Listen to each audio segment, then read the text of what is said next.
Parece que ya yo veo ahí que está activo el Facebook. Por favor, me confirman. Muy buenas tardes nuevamente. Voy a empezar con la temática y vamos mirando cómo nos sigue funcionando el Facebook. Veo que en Instagram estamos bien.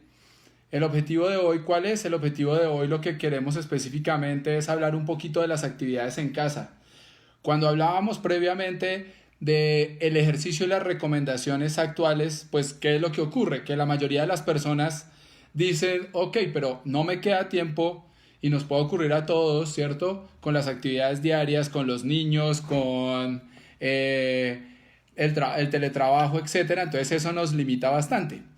Entonces, ¿qué era lo que queríamos el día de hoy?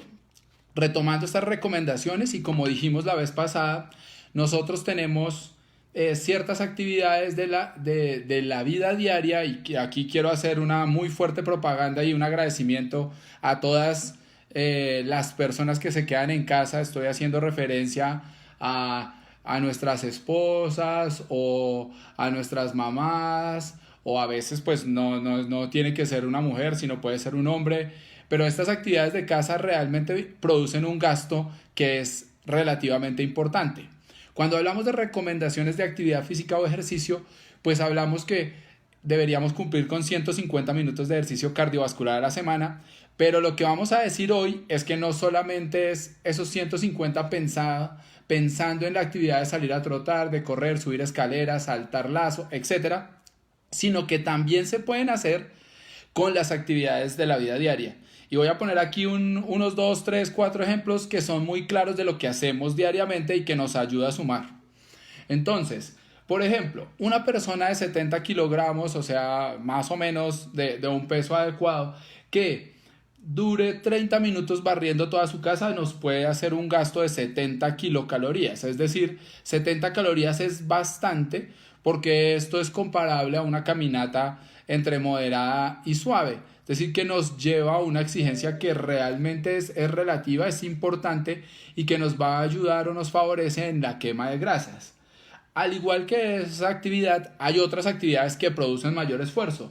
Si nosotros pensamos en tender camas y llegáramos a tener 30 minutos de tender camas, porque en la casa hay varias personas, pues perfectamente podemos quemar 90 calorías. Si pensamos en otras actividades como lavar la loza, que uno a veces dice, venga, esto no es tan estresante ni tan significativo ni tanto el desgaste, pues no es menospreciable, se pueden gastar 80 calorías. Y si pensamos en actividades como trapear o en actividades como aspirar, pues aquí uno puede quemar hasta 100 calorías en una hora. ¿Y por qué quiero que entendamos que esto es muy importante y que es muy significativo? Porque desafortunadamente, ¿sí?, en la mente las personas tenemos el concepto de que solamente es el ejercicio. Y esto que se denomina actividad física también sirve para la salud. Y cuando hablaba y yo los invitaba a que nos acompañaran hoy, lo hacía específicamente porque nosotros tenemos, ¿sí?, dentro de la mente es que el ejercicio es el que produce salud, pero las actividades de la vida diaria se vuelven una actividad física, es decir, el desplazamiento en bicicleta al trabajo, el desplazamiento caminando, el hecho de los oficios, toda actividad gasta más energía que estar en reposo. Decía y les daba algunos ejemplos entre 70 y 100 calorías. Nosotros lo que tratamos de hacer en este momento es cumplir con 150 o 200 minutos de esta actividad física o ejercicio en casa. ¿Cómo lo vamos a hacer? Involucrando las actividades de la casa con el ejercicio.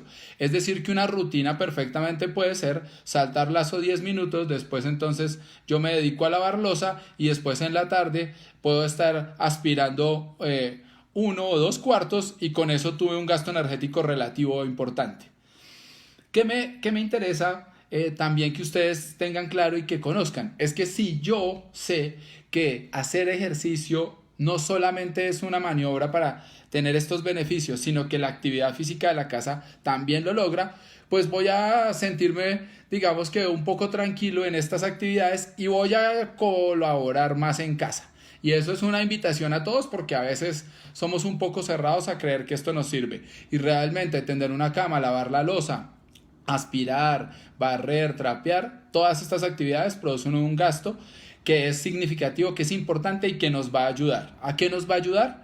Y aquí volvemos a los beneficios del ejercicio, que son los mismos que los beneficios de la actividad física.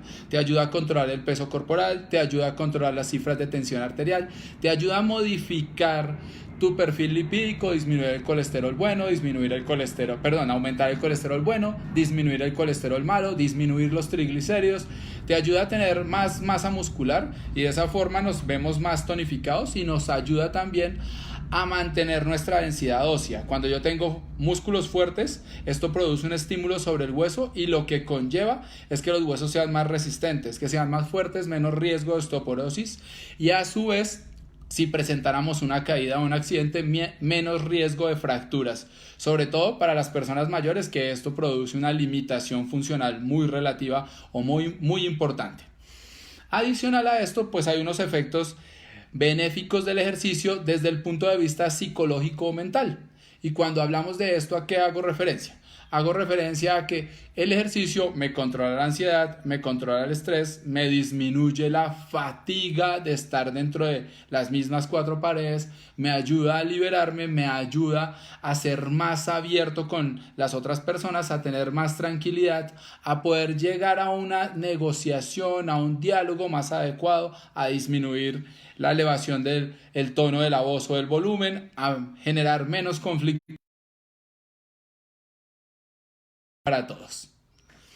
Me pregunta acá alguien, quiero saber por qué me suenan casi todas mis articulaciones, muñecas, codos, ¿por qué puede pasar esto? Ayuda. Muy bien, muchas gracias por tu pregunta. Yo hoy quería referirme un poco más hacia el tren inferior porque nos lo estaban preguntando varias personas a nuestro correo, pero voy a hacer una introducción general. El sonido de las rodillas o el sonido de cualquier articulación generalmente puede estar asociado a factores específicos o individuales como son las personas que tienen hiperlaxitud, las personas que no tienen digamos que una musculatura muy relevante, muy importante, muy fuerte, las personas que tienen algunas alteraciones posturales a nivel de la columna o a nivel de las piernas o a nivel de los brazos, pero esto como tal, solo el sonido no es relevante. El sonido debe ir acompañado de algún otro síntoma como es el dolor, la molestia, la incomodidad, la limitación de las actividades o un sonido que ya no es específicamente el de la yuca, que es el que tú estás nombrando, sino es un roce, como un... Y este sonido sí puede estar obligatoriamente relacionado ¿con qué? Puede estar relacionado con un desgaste a nivel articular. Entonces, pues les pido el favor que nosotros no nos dejemos angustiar, no nos asustemos exclusivamente por ver que está ocurriendo esto, que tenemos el sonido, que nos apoyemos del área médica, así como en Bodytech otras instituciones de salud, otras clínicas tienen especialistas en fisioterapia, en medicina del deporte que sirven para un concepto, pero si ya estamos pensando realmente en tener un programa de ejercicio regular, juicioso, recuerden que Dr. Bodytech está para soportarlos. En la actualidad contamos con líneas telefónicas a las cuales ustedes se pueden comunicar. También nos pueden escribir a doctor.bodytech@bodytechcorp.com y ahí les podemos contestar.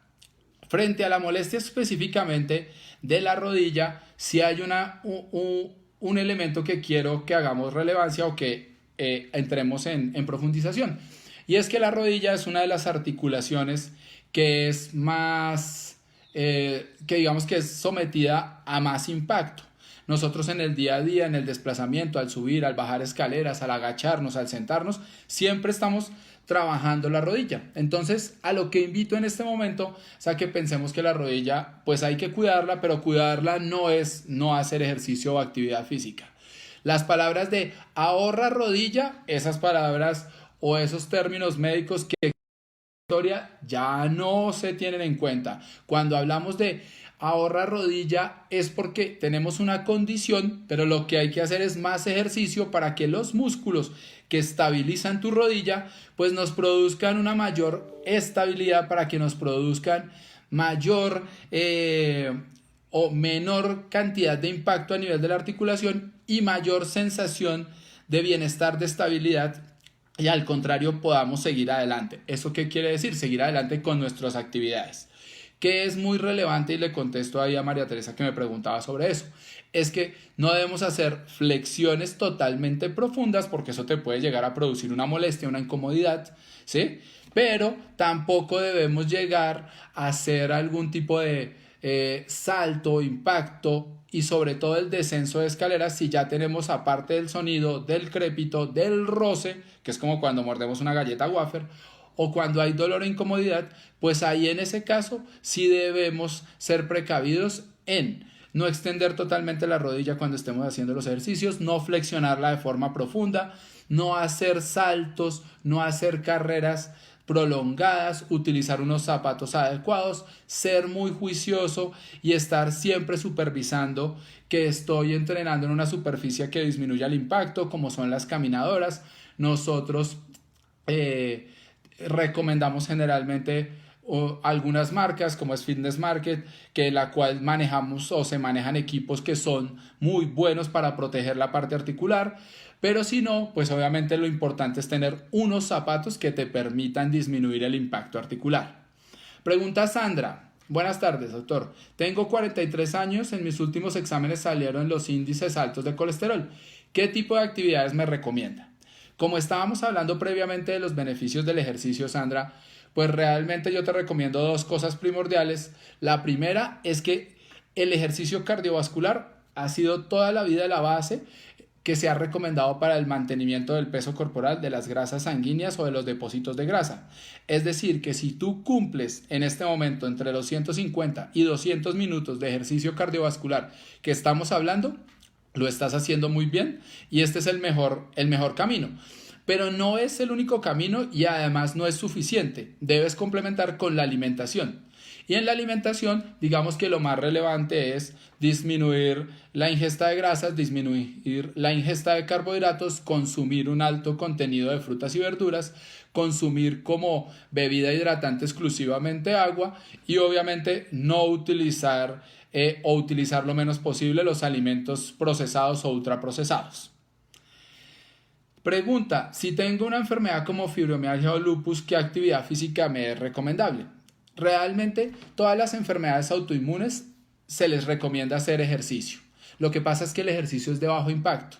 Y cuando hablamos de bajo impacto quiere decir que no es un ejercicio extenuante, que no es un ejercicio que llega o que lleva a la fatiga, sino es un ejercicio en el cual tú te alcanzas a sentir cómodo. Cuando haces una serie de repeticiones, lo que tú percibes, lo que tú sientes es que al finalizar la última serie, si estabas haciendo 3 series de 15, te debe quedar la duda de yo creo que habría podido hacer otra serie más. Si estás así, estás haciendo de forma adecuada el ejercicio de fuerza. Y en el ejercicio cardiovascular, pues lo que tratamos de trabajar es la caminata rápida, de tal forma que te produzca un aumento del metabolismo, que sientas que estás esforzándote, que te sube la temperatura, que respiras más rápido, pero no estás corriendo. Posteriormente podremos hacer progresiones, pero eso depende de una evaluación ya por un médico especialista y un acompañamiento según cada caso. Diana nos pregunta: doctor, si tengo hernias discales, ¿qué ejercicios podría hacer y cuáles no? Realmente las hernias discales, y para todos, es una alteración de los amortiguadores o los discos que están entre las vértebras, que lo que conllevan es que permiten que se toquen más fácilmente vértebra y vértebra, y esto conlleva dolor. Cuando se comprime, se sale el disco y ese es el disco, lo que llamamos una hernia discal. ¿Qué es lo más relevante y lo más importante para ti? Que evites pesos sobre los hombros. Cargas sobre los hombros te producen compresión del disco y te van a aumentar el dolor.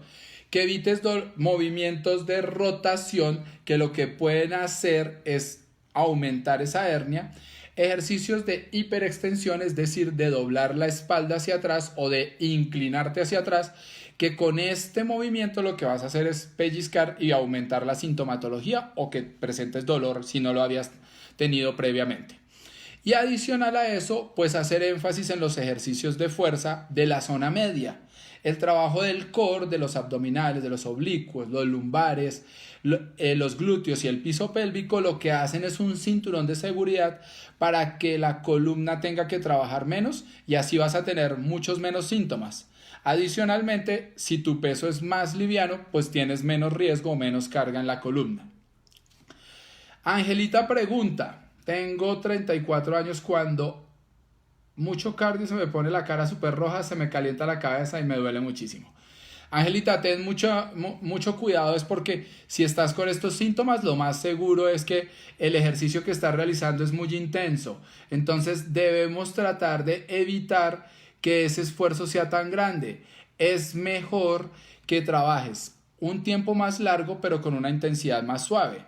¿Cómo haces para evidenciarlo? Generalmente si estás haciendo un esfuerzo grande, pues vas a sentir sudoración, vas a sentir calor facial, vas a sentirte o te vas a ver con la cara roja, ¿cierto? Pero digamos que si te estás excediendo, el corazón o la percepción de la frecuencia cardíaca empieza a ser, digamos que perceptible, porque lo sientes en el cuello, lo puedes sentir en la cabeza y es demasiado fuerte.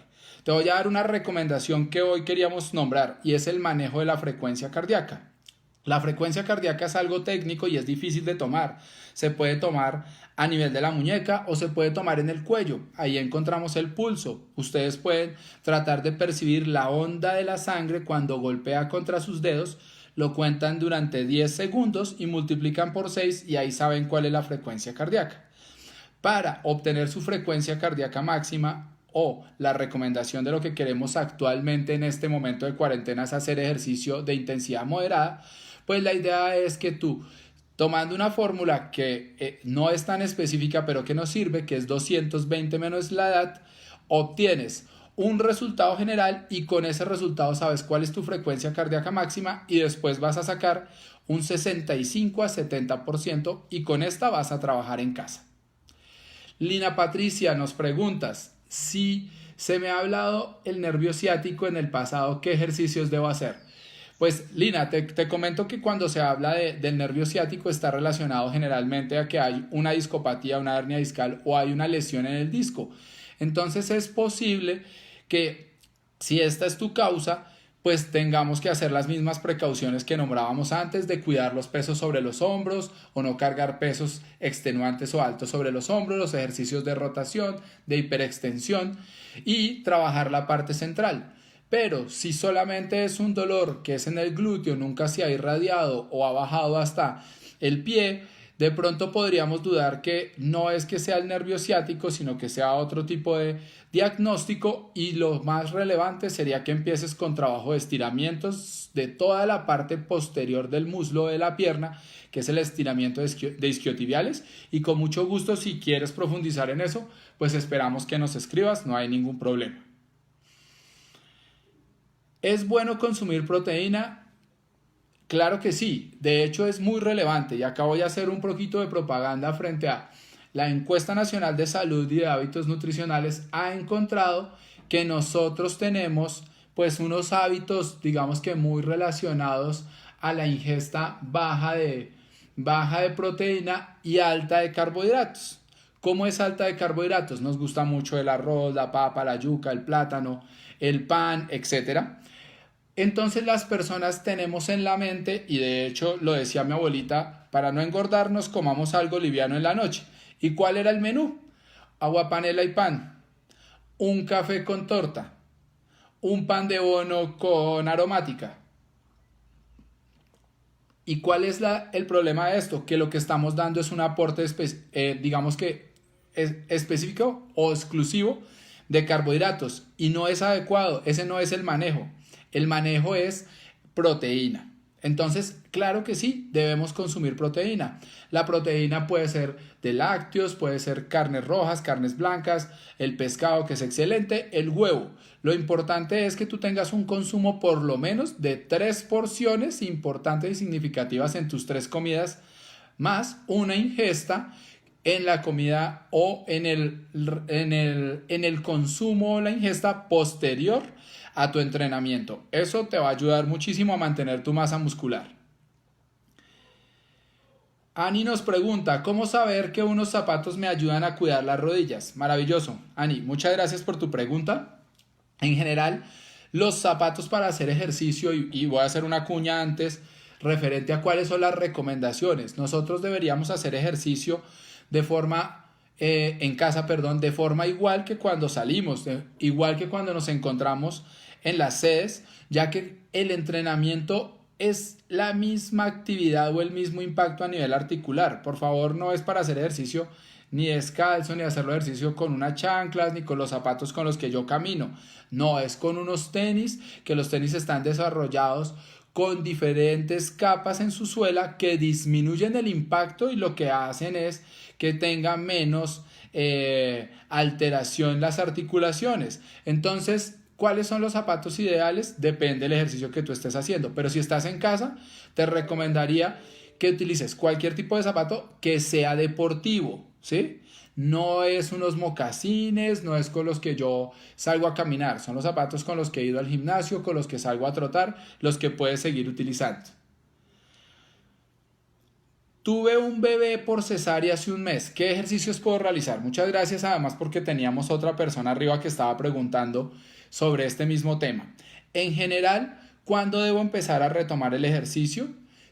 Quiero felicitar de antemano a los que están en este momento estrenándose como padres, pero obviamente no se puede olvidar, siendo que esto es un momento muy, digamos, extenuante, desde el punto de vista de adaptarse nuevamente a trasnochar, a cuidar el bebé, etcétera. Pero el ejercicio pues nos va a permitir poderlo tolerar mejor. Cuando empiezas a hacer el ejercicio cardiovascular, lo empiezas a trabajar a partir del momento en el que el ginecólogo, es decir, tu cirujano, quien trajo a tu bebé aquí a este mundo, te da la autorización. Pero si por algún motivo esta cita se demora, digamos que lo más importante es que haya desaparecido 100% el sangrado y que no tengas dolor. Después de esto, necesitamos tener el retiro de los puntos y ahí sí ya podrías empezar a trabajar con mayor tranquilidad, con mayor seguridad. ¿Con qué actividades se empieza? Se empieza con algo que llamamos caminata estacionaria. ¿Qué es la caminata estacionaria? La caminata estacionaria es una caminata estática en la cual yo no me desplazo ni adelante, ni atrás, ni hacia los lados, sino simplemente doblo las piernas, subo las rodillas hasta la altura de mi cadera y me mantengo haciendo esa caminata sin desplazarme de forma regular. A medida que yo quiera hacerlo un poco más fuerte, pues voy acelerando la velocidad, pero nunca voy a saltar. Por eso se denomina caminata estacionaria. Para las personas que tuvieron una cesárea, pues obviamente el procedimiento hace que esto pueda producir mayor molestia y nos debemos esperar hasta el retiro de los puntos y, como les conté, que no tengan ni dolor ni sangrado para poder empezar con esta caminata. En el segundo mes ya vamos a empezar con actividades para el fortalecimiento de las piernas, ¿sí? Que pueden ser sentadillas muy cortas, y trabajo sentado para los brazos, que puede ser flexiones de brazo, ¿sí? O de hecho, pues ya cargar tu bebé es un buen trabajo para el tren superior. Y solamente recomendamos hasta después de los 90 días empezar a trabajar la zona media o los abdominales. Muy bien. Si hago ejercicio, ¿debo consumir algún suplemento para recuperarme? No. Me parece, muchas gracias, excelente tu pregunta. No es obligatorio. Cuando nosotros consumimos suplementos es porque realmente tenemos un déficit, sea pequeño o grande, en la alimentación. Pero si tú tienes unos muy buenos hábitos generales en la parte nutricional, no te preocupes, no habría necesidad de esto. Por eso, de hecho, dentro de nuestro programa de nutrición por objetivos dentro de Bodytech hacemos eso. Lo primero es que adecuamos tu alimentación. Si tus hábitos son buenos, no hay necesidad ni de comprar un suplemento, ni de comprar una proteína, unos aminoácidos, etcétera, sino solamente con los alimentos que tienes en casa. Pero si en algún momento tu actividad es demasiado fuerte o tu ingesta está un poco corta, que eso se hace a través de algo que se llama la anamnesis alimentaria, es decir, cómo son tus hábitos, ahí sí tendríamos que suplementar. Y ahí los invito a que nosotros creamos un producto para ustedes que se llama el Coach de Nutrición. Es un producto actual. Durante un mes van a tener un acompañamiento con una nutricionista a través telefónico y por el WhatsApp, para que les demos todo el soporte de cómo alimentarnos. Kenny pregunta, ¿cuando hay lesión de rodilla bilateral, la bicicleta se puede usar en el calentamiento o como cardio? Kenny, muchas gracias por tu pregunta, excelente. Y acá te voy a decir una cosa. Es muy importante tener algo más concreto frente a la molestia o frente a la lesión. Lo digo es porque me quedo un poco corto para saber. Las lesiones de rodilla pueden ser desgastes, pueden ser lesiones por ruptura de los ligamentos, por ruptura o por golpes o por traumas sobre el hueso, y eso hace que sean diferentes las recomendaciones. En general, ¿qué te diría?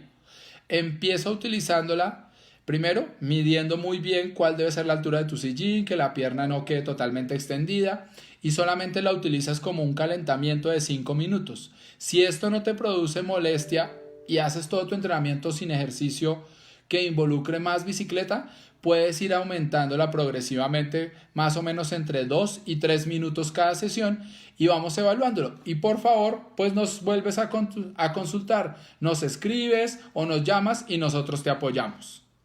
Andrea Camargo me dice, buenas tardes doctor, ¿qué tan recomendable es hacer ejercicio todos los días, teniendo en cuenta que antes de la cuarentena no se tenía este hábito? Pues Andrea, si lo lograras hacer, te felicito. Creo que ahí vas a superarme en este momento, porque cuando uno tiene, digamos que teletrabajo, hijos y tantas actividades, es difícil poder mantener esa regularidad, pero si tú lo puedes hacer, no hay ningún problema. Lo importante es que, como tú me estás diciendo, antes de la cuarentena no se tenía ese hábito. Si es que no se tenía el hábito de hacer ejercicio, pues no es recomendable que empieces en este momento con todos los días a hacer el ejercicio. Empieza a realizarlo 3 veces a la semana, 4 veces a la semana, puede ser día de por medio, y evalúas cómo te sientes. Y la siguiente semana ya aumentas a 5 días, 6 días, 7 días. Desde que el ejercicio sea de intensidad moderada, lo más seguro es que la puedas tolerar y no habrá problema.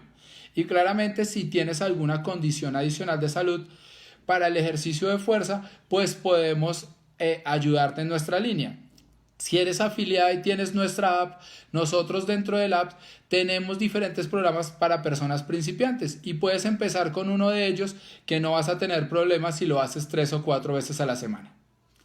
Muy bien, dice aquí Tati. Tati dice, tengo tendinitis, ¿qué puedo hacer para el dolor? Bueno, Tati, muchas gracias por tu pregunta. También me dejas ahí un poquito medio amarrado porque no supe de qué ubicación es tu tendinitis, pero en general las tendinitis se manejan con elementos. 1, disminuir la carga. Si es tu brazo dominante, si tú te dedicas a dibujar, a manejar mucho el mouse, pues hay que tratar de disminuir esa carga. 2, con hielo, es decir, aplicar hielo. El hielo se recomienda entre 5 y 6 minutos y se puede poner 3, 4, 5, 6 veces en el día, pero dejando un intervalo entre 1 o 2 horas cada vez que te lo coloques. Y adicional a eso, manteniendo la movilidad, es decir, haciendo ejercicios pendulares, si fuera al hombro, ejercicios de flexioextensión de la rodilla, pero muy suaves. Es de lubricación y mantener el movimiento, y no que te quedes en reposo y no lo muevas nada, porque eso no tendría sentido. Posterior a eso se empieza a trabajar el fortalecimiento, que es ejercitar los grupos musculares en los cuales digamos que participa en el mismo movimiento y que va a disminuir la carga, el impacto a nivel de ese tendón, para que podamos mejorar. Pero de verdad también te invito a que nos escribas, porque hay algunas tendinitis que se pueden salir de este manejo general. A mi hijo le diagnosticaron escoliosis, pero con la cuarentena no he podido hacer más exámenes. Les recuerdo que en nuestro correo nosotros perfectamente, si ustedes adjuntan una imagen, les podemos ayudar y les podemos colaborar. Claramente nosotros, al ser una IPS, una institución prestadora de servicios de salud enfocados en el ejercicio para la salud, pues nosotros cumplimos con que estos elementos y toda la información que ustedes nos envíen es totalmente confidencial. No vamos a publicar ni a utilizar este tipo de información para nada. Pues por si quieres profundizar o quieres mandarnos lo que tiene tu hijo o el estudio que ya le hicieron. La escoliosis, si es en pequeños grados, realmente no tiene una restricción, sino es simplemente modificar algunos hábitos que tenemos, como cargar la maleta a un solo lado, como sentarnos mal y colocar una pierna o un pie debajo que hace que la columna se vaya hacia un lado, no sentarnos de forma adecuada frente al computador o frente al televisor. Pero si ya es más avanzada, pues hay que empezar a involucrar el trabajo de los músculos que se encuentran en la espalda, en la región lumbar, los mismos que hablábamos de la parte del core, que te ayudan a generar un cilindro alrededor de tu columna para que la columna no se desvíe más. ¿Qué ejercicios puedo practicar? Soy una persona hipertensa y diabética. Bueno, lo primero que todo es que dentro de los beneficios del ejercicio se encuentran con ayudar al manejo de la hipertensión, es decir, al manejo de las personas que sufren que la tensión está muy alta, o al manejo de las personas que son diabéticas. Las personas diabéticas, o lo que significa ser diabético, es que se suben los niveles de azúcar. El ejercicio, y sobre todo el ejercicio de fuerza, nos ayuda a mantener la masa muscular, y la principal fuente de energía para el músculo es el azúcar. Es decir, que si mantenemos nuestra masa muscular nos va a ayudar al control de las cifras de glicemia en las personas diabéticas. Y adicional, en las personas hipertensas nos ayuda. El ejercicio tiene un efecto hipotensor, es decir, que baja la tensión arterial posterior a las sesiones, y de hecho algunas personas pueden sentir náuseas, mareo posterior al ejercicio porque la tensión se baja, y eran personas de tensión relativamente hacia el límite inferior. Entonces hay que tener también ciertas precauciones, pero en tu caso todas las recomendaciones que estamos dando te sirven, y por favor sigue adelante con el ejercicio. ¿Cuáles ejercicios? Ejercicio cardiovascular 3 a 5 veces a la semana, y ahorita en cuarentena hasta 7 veces a la semana, de 10 a 15 minutos cada intervalo hasta completar 30 minutos diarios, y ejercicio de fuerza 2 o 3 días a la semana, ejercicios sencillos que involucren todos los grupos musculares, sobre todo el glúteo y el cuádriceps o el muslo, que son los grupos más grandes y los que hacen que tengamos mayor gasto energético. Muy bien. Dice acá, doctor, me diagnosticaron manguito rotador del lado derecho y ahora siempre me duele al hacer deporte. ¿Qué puedo hacer para el dolor y evitar no dejar el ejercicio? Bueno, pues muy bien, Angelina, te contesto, ¿sí? La lesión del manguito rotador puede ser desde una inflamación, una ruptura parcial o una ruptura completa. En general, lo primero que debemos conocer es cuál es el rango de movimiento en el cual te produce dolor, porque ahí no debemos trabajar. Si generalmente te duele el hombro con todas las actividades, vas a empezar a tratar de ubicar cuáles son esos rangos donde te molestan. Pero las principales recomendaciones son que cuando hagas ejercicio, por favor no eleves sino hasta 90 grados el brazo, no vayas allá muy arriba, sino el ideal es trabajar más o menos hasta 60 grados, que te produce y le produce menos esfuerzo a los tendones del manguito rotador. Evita las rotaciones en este movimiento, solamente cuando vas a hacer rotaciones con el codo pegado en el tronco, y si vas a hacer ejercicios como remos o alones o ejercicios en los que empujas, nunca lleves los codos tan atrás, sino haces un rango de movimiento pequeño. Adicional, trata de evitar en la noche dormir sobre ese brazo, ¿sí? Y los ejercicios de movimientos pendulares te ayudan a mantener esa movilidad sin ningún tipo de limitación más relevante o que te pueda ocurrir algo más grave.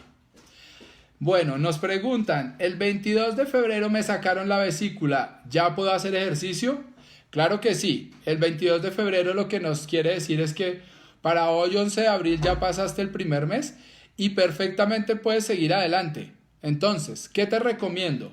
1, ya puedes empezar con tu caminata estacionaria. 2, ya puedes empezar con ejercicios de sentadillas. 3, ya puedes empezar con ejercicios en los brazos. Solamente esta zona. Lo que sí no te recomiendo que empieces a trabajar por la intervención o la ubicación de tu cirugía a nivel del abdomen es ningún tipo de ejercicio que involucre abdominales o lumbares, porque los lumbares también activan el abdomen cuando los estás haciendo o cuando te estás devolviendo del movimiento. ¿Qué otra recomendación te puedo dar? Si no tienes náuseas, vómito, dolor abdominal, ¿cierto? Te retiraron los puntos y no tuviste ninguna complicación, pues entonces ya puedes empezar con actividades un poquito más exigentes, con la caminata un poco más rápida, ¿cierto? Con ejercicios de estabilidad de equilibrio o ejercicios un poco, digamos que de core básico en cuadrupedia, o sea, sobre las manos y rodillas, doblando y extendiendo la espalda o tratando de hacer Superman. Y vamos evaluando cómo te va. Muy bien. Dice acá, estoy presentando crisis de asma. ¿Qué puedo realizar de ejercicio? Muy bien, entonces, Liliana, muchas gracias por tu pregunta. Te voy a explicar algo. Las crisis asmáticas no son una restricción para hacer ejercicio. Perdón, Lina, lo puedes hacer perfectamente. Lo que pasa es que el ejercicio o los cambios de clima pueden producir algo que es el broncoespasmo, es decir, producir exactamente los síntomas de una crisis asmática. Para esto, ¿qué recomendación te doy yo? Uno, haz el ejercicio en un espacio cerrado, que no entre viento frío en el momento, o que hagas un calentamiento mucho más prolongado, y aquí hago referencia a por lo menos 10 minutos de ejercicio de calentamiento antes de empezar a hacer tu entrenamiento normal. Y claramente, si estás medicada, antes de la actividad vas a realizar 2 puffs de tu inhalador y empiezas el entrenamiento. Silvia nos pregunta, doctor, ayuda, me está doliendo el talón y en ocasiones se extiende hasta la parte trasera de la pantorrilla. ¿Qué puede ser? Bueno, Silvia, realmente en el talón hay muchas condiciones. La más frecuente es el espolón calcáneo. Tendrías que tener, digamos que una radiografía para poder estar seguros de esto, o poderte examinar y hacer compresión en algunos puntos para suponer que sí es esto. Pero lo que sí te pediría es que tratemos de evitar tener zapatos bajos para que la carga esté sobre esa zona, sino que utilices zapatos un poco más elevados como los tenis o de tacón corrido, que lleven tu peso hacia la punta de los pies, es decir, hacia los dedos. Y adicional a eso, que trabajes mucho estiramiento de la fascia o de la planta del pie y de los gemelos, ¿sí? Y esto se puede ejecutar parándose en puntas en una escalera y tratando de descender los talones. Muy bien, Nicolás pregunta, ahora cuando intento hacer ejercicio siento que me intenta dar desgarros o punzadas en las piernas. ¿Qué puedo hacer? Nicolás, a ver, digamos que esta pregunta puede ser porque realmente el ejercicio que estás ejecutando en este momento no sea tan exigente, o tú no seas tan juicioso haciendo los estiramientos, y yo te invitaría más que a evaluar qué es lo que estás haciendo, y si en algún momento estás modificando el estiramiento, esta puede ser la causa del dolor. Si no te estás hidratando de la forma adecuada o como lo hacías previamente, puede ser por una alteración en la hidratación. Si tú sudas mucho y el entrenamiento es prolongado, pues deberías pensar en que de pronto después de 45 a 60 minutos debes consumir no solamente agua, sino una bebida con electrolitos. Muy bien. ¿Solo las pesas ayudan a aumentar la masa muscular o con el propio peso? Sí. Muy buena esta pregunta. Realmente las pesas ayudan a aumentar la masa muscular, pero no solamente las pesas, el ejercicio de fuerza, y de hecho en casa tenemos cargas externas que nos pueden ayudar. Una silla, una mesa, es una carga externa que puede ser relevante y puede ser fuerte, y de hecho se puede comparar con el entrenamiento de pesas, ¿sí? O si tu hijito menor, ¿sí? En el caso mío, mi hijo pues de 2 años pesa 12 kilogramos, entonces es una carga que puede ser significativa y sí se puede mantener. Lo que pasa es que es evidente que es mucho más difícil en casa porque no tenemos estas cargas externas, pero por lo menos podrás mantener la masa muscular que tienes. Dice Gloria, estoy haciendo ejercicio y últimamente me duele la cadera. ¿En qué momento del dolor o cómo puedo saber que es algo serio? Gloria, mira, te recomiendo más que cualquier cosa que evites todos los ejercicios que te producen dolor, pero inicialmente lo que debemos hacer es evitar el impacto, como los saltos y el ascenso y descenso de escalones o el trote, o desplazamientos laterales o fuertes y bruscos. Mi recomendación, ¿cuál sería? Mi recomendación es, vamos a tratar de hacer actividades de fortalecimiento del glúteo, es decir, extensión de la cadera, llevando la pierna hacia atrás, y fortalecimiento abriendo la pierna en un rango muy corto que fortalecen el glúteo mayor y el glúteo medio, que son los dos músculos que van a sostener tu cadera, digamos que lo más ajustada, y van a evitar el impacto o el desgaste. Adicional a eso, después de que reconozcas en qué rango de movimiento, con qué ejercicio o en qué actividades te produce dolor, nos escribes y nosotros te ayudamos mucho más. Tengo hernia en el ombligo y nunca me ha dolido. ¿Para hacer ejercicio me recomienda alguna faja? Muchas gracias por la pregunta, porque yo creo que muchas personas le tienen miedo a hacer esa pregunta.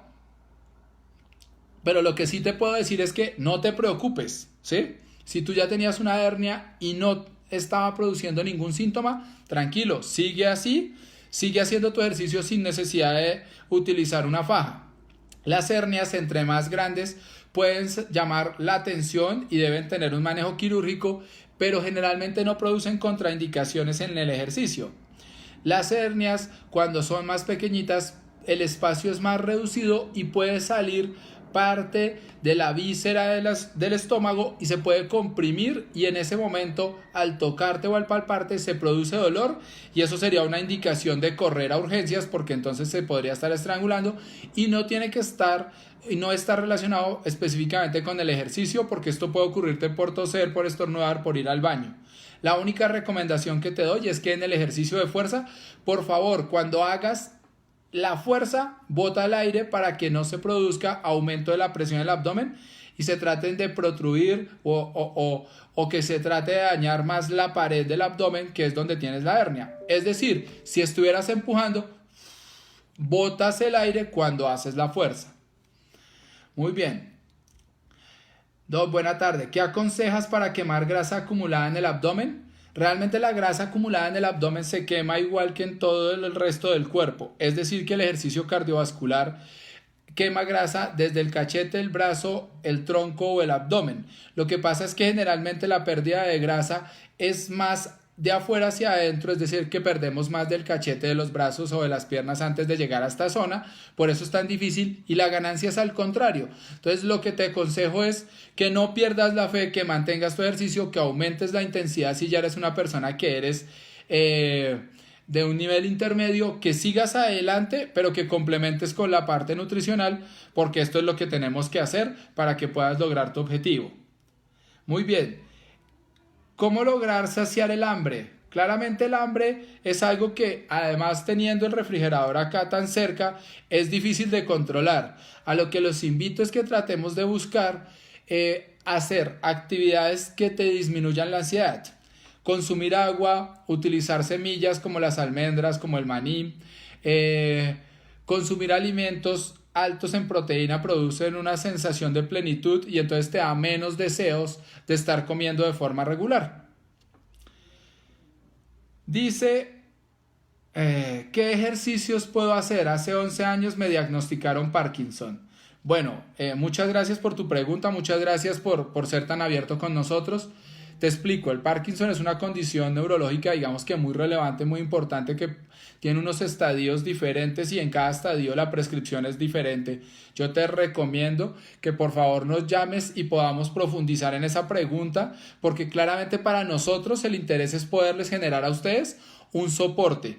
Pero en general el ejercicio, si es un Parkinson inicial o hasta ahora es incipiente o te acaban de diagnosticar y no tienes unos déficits relevantes, pues las mismas recomendaciones que se dan para todos los adultos mayores. Nos sirve la caminata estacionaria, hacer ejercicios de equilibrio, de estabilidad y ejercicios de estabilidad, es decir, manteniendo la masa muscular activa, haciendo ejercicios de cargar pesos, puede ser con botellas de agua, puede ser con una librita de arroz, puede ser con un frasco de aceite, ejercicios con tu propio peso de sentadillas. Pero de verdad que te pido el favor que nos llames o nos escribas para poderte generar una recomendación mucho más amplia y que sea más válida para tu caso específico.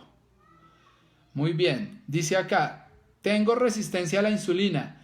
¿Qué ejercicio ¿Puedo hacer ejercicio en ayunas? Por supuesto que sí, ¿sí? La resistencia a la insulina es una condición de prediabetes, o en algunos lugares lo denominamos así, es porque la resistencia a la insulina es que el organismo, ya su insulina o la insulina que produce su páncreas no es tan eficiente para controlar el azúcar, y al no ser tan eficiente, pues lo que conlleva es que se va aumentando los niveles de insulina hasta que finalmente ya no logra controlar el azúcar y el azúcar empieza a aumentarse y termina en un estadio diabético. En este momento, si solamente es una resistencia a la insulina y tú aumentas tu masa muscular, mejoras tus hábitos de alimentación disminuyendo los azúcares, los carbohidratos, las bebidas azucaradas, y mejoras también el ejercicio cardiovascular, pues vas a disminuir la cantidad de azúcar, va a mejorar la sensibilidad a la insulina, es decir, que disminuye tu resistencia, y el riesgo de volverse diabético va a tender a cero o va a desaparecer. ¿Tienes alguna recomendación para perder masa muscular de piernas, ya que tengo muchas piernas? Bueno, pues primero que todo, el que nos preguntó lo felicitamos, ¿cierto? Pero pues realmente la principal recomendación para perder masa muscular es dejar de consumir proteína y dejar de hacer ejercicio, y yo en este momento pues no te lo recomendaría.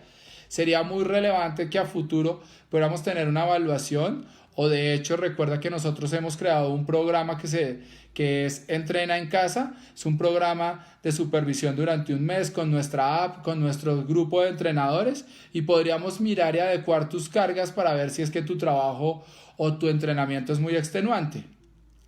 Caroline me pregunta, cuando salto me empieza a doler el vientre, ¿qué puedo hacer? ¿Debo parar?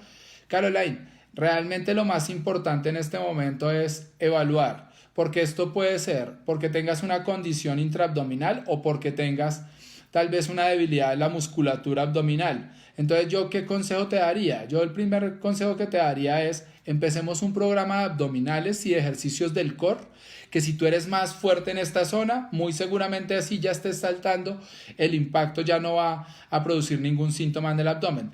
Pero si después de seguir juiciosa con tu entrenamiento de la parte central persiste la molestia, pues entonces ya sí te invitaría a que tenemos que tener un concepto médico y hay que evaluar específicamente tu abdomen cómo está.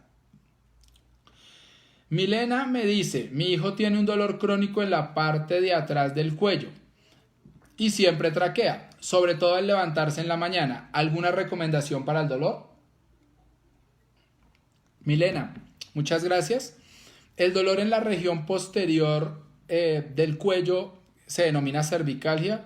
Esto en la mayoría de las personas está relacionado con el estrés, con el trabajo, con las posiciones, y si él estudia, se mantiene mucho tiempo escribiendo frente a un computador, es posible que esto le produzca dolor, molestia, incomodidad.